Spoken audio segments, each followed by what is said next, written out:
नमस्कार। आज आपण बनवणार आहोत रानभाजी शेवळा। या शेवळ्याच्या 2 जोड्या आणल्या आहेत मी आणि ही पानं त्यासोबतच मिळतात। याला बोंडग्याचं पानं म्हणतात। ही बोंडग्याची पानं असल्याशिवाय ही भाजी होत नाही, कारण ही भाजी अळूच्या पानांसारखी खवखवते। म्हणून मग ही पानं टाकल्यानंतर ह्या भाजीला खवखवणं बंद होतं। शेवळ्याच्या भाजीत टाकण्यासाठी मी चण्याची डाळ भिजवून घेतली आहे थोडीशी, एक कांदा घेतलाय, आल्याचा तुकडा घेतलाय, 6-7 लसणाच्या पाकळ्या घेतलाय, 4 कोकमाची पानं घेतली आहे, थोडं ओलं खोबरं घेतलंय, जिरं, मोहरी, लाल तिखट घेतलं 1 चमचा, गरम मसाला घेतलाय, हळद घेतलीये, मीठ घेतलंय आणि कोथिंबीर घेतलीये। सगळ्यात आधी मी खोबरं, लसूण आणि आलं मिक्सरमध्ये बारीक करून घेणार आहे। खोबरं आणि आलं लसूण मी बारीक करून घेतलंय। आता ही भाजी कशी कापायची, कशी स्वच्छ करायची ते दाखवते मी।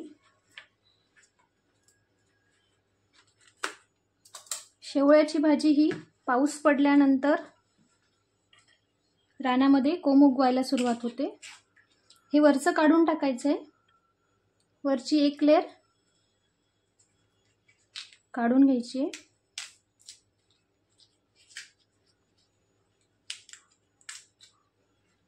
अशा पद्धतीने। आणि हे जे पिवळं असतं हे पिवळं नाही घ्यायचं, हे जास्त खवखवतं, यामुळे भाजी जास्त खवखवते। हे पिवळं काढून घ्यायचंय आणि हे फेकून द्यायचंय आणि ह्याचं आपल्याला भाजी बनवायची असते। पुन्हा एकदा ही वरची लेयर काढून टाकते मी आणि हे पिवळा भाग फेकून द्यायचा आहे। अशा पद्धतीने मी सगळं निवडून घेते। भाजी निवडून झाली माझी, बघू शकता 2 जोड्यांमधनं फक्त एवढी भाजी आहे आपल्याला मिळाली आहे, बाकी सगळा कचरा निघून गेलाय वरचा। हे स्वच्छ धुवून घेते मी आता। भाजी कापून घेते मी आता, आधी पानं कापून घेते।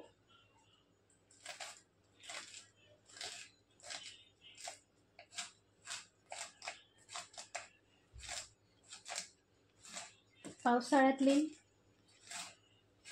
रानभाजी आरोग्यासाठी अतिशय उत्तम, प्रतिकारशक्ती वाढवणाऱ्या।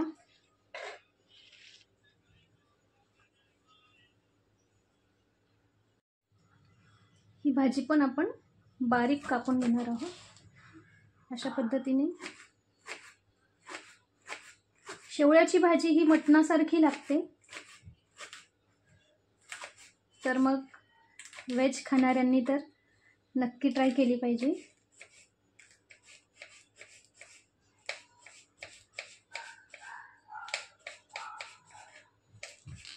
अशा पद्धतीने बारीक बारीक मी काप करून घेते। बघू शकता।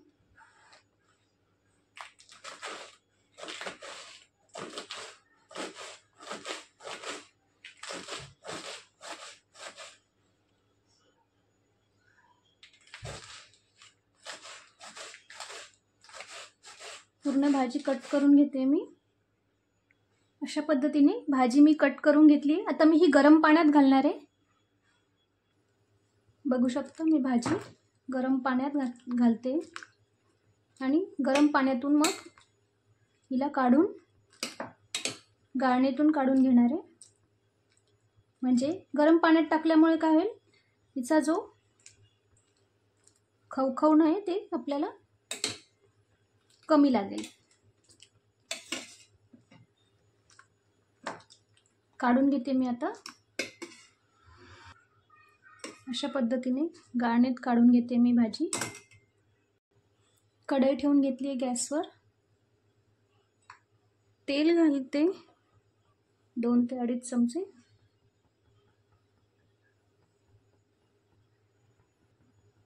तेल तापलंय, मोहरी घालते, जिरे घालते,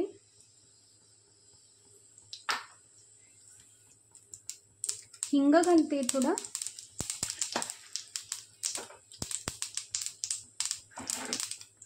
कांदा घालते,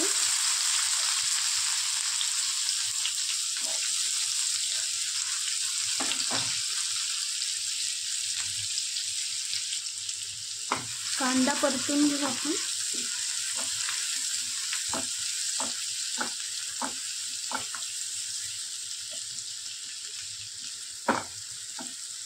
रानात ही भाजी पाल्यापाचोळ्यात उगवलेली असते.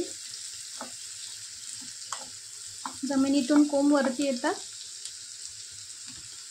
तर बिचारे रानात जाऊन भाजी विकणारे शोधून आणतात ती भाजी.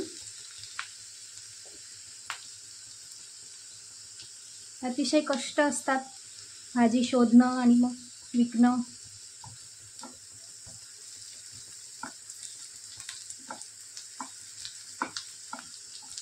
पण वर्षातनं एकदाच ही भाजी पावसाळा सुरू झाल्यानंतर मिळते, म्हणून तिचा आस्वाद आपण घेतला पाहिजे.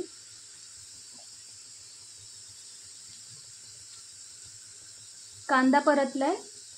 आता मी खोबऱ्याची जी पेस्ट केली होती आपण, आलं लसूण आणि खोबऱ्याची पेस्ट, ती घालते.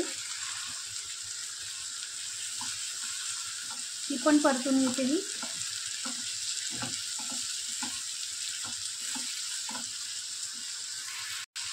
ओलं खोबरं जर तुमच्याकडे नसेल अवेलेबल, तर मग तुम्ही सुक्कं खोबरं थोडं भाजून घ्या,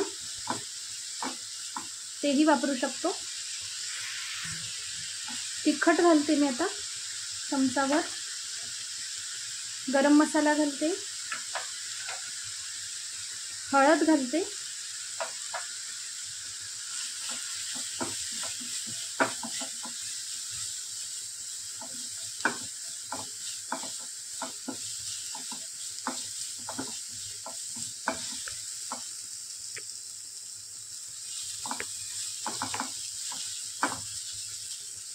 दोन मिनिट आपण परतून घेऊ.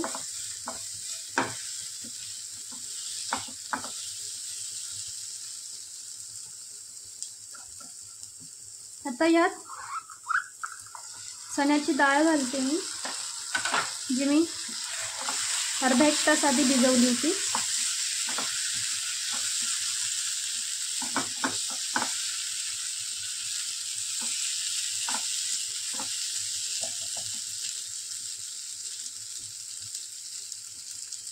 आणि आता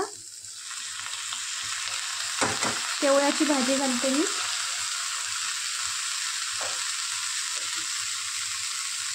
आणि बोंडग्याची पानं घालते.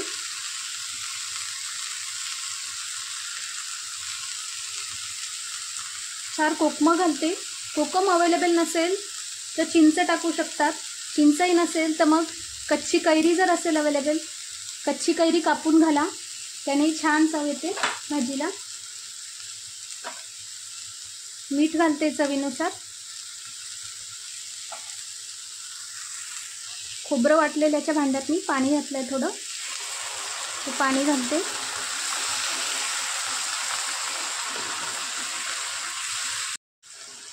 मिक्स करून घेऊ सगळं.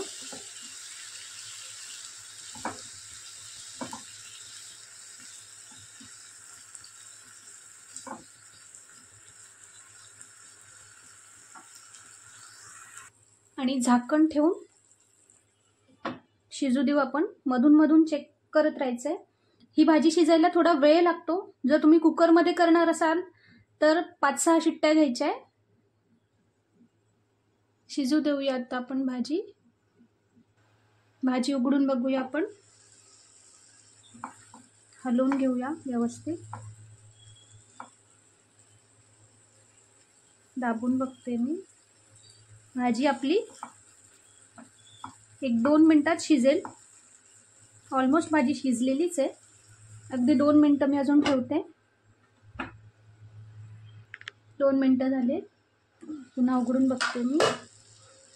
भाजी आपली छान शिजली आहे, बघू शकता. लगेच आपली भाजी दाबली जाते. छान शिजली आहे भाजी. सर्व करून घेते मी आता. सर्व करून घेतली आहे मी आपली शेवळ्याची भाजी. रेसिपी ट्राय करून बघा आणि आवडल्यास रोशनीज रेसिपीला नक्की लाईक शेअर कमेंट करा. थँक्यू.